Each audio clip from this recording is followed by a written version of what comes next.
Меня зовут Царенова Яна, мне 8 лет. Ольга Киевская, баллада о матери. 41-й год потери и страха. Заревом кровавым пламенел. Двух парней в разорванных рубахах выводили утром на расстрел. Первым шел постарше, темно-русый, все при нем, и силушка, и стать. А за ним второй, пацан безусый, слишком юный, чтобы умирать.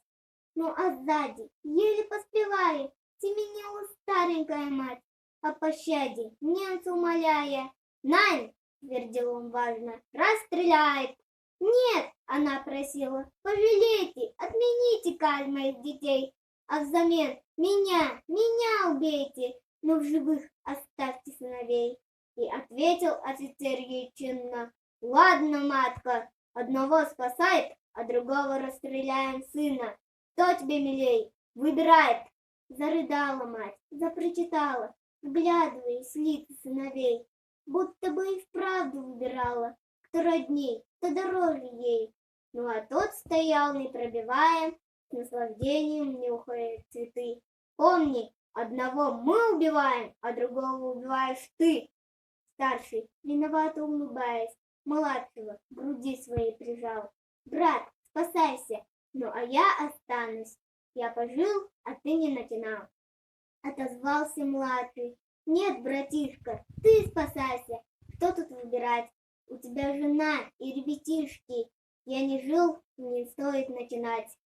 Тут учтиво немец молвил: «Бит ты!» Отодвинув плачущую мать, отошел подальше деловито и махнул перчаткой: «Расстреляет!»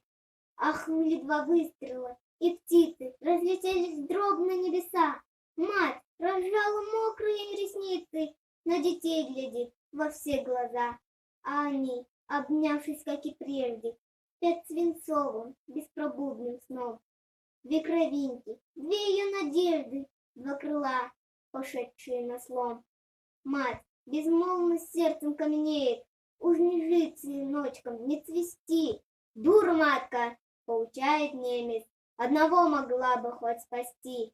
А она, баюкая их тихо, выпирала в губ сыновьих кровь. Вот такой убийственно великой может быть у матери любовь.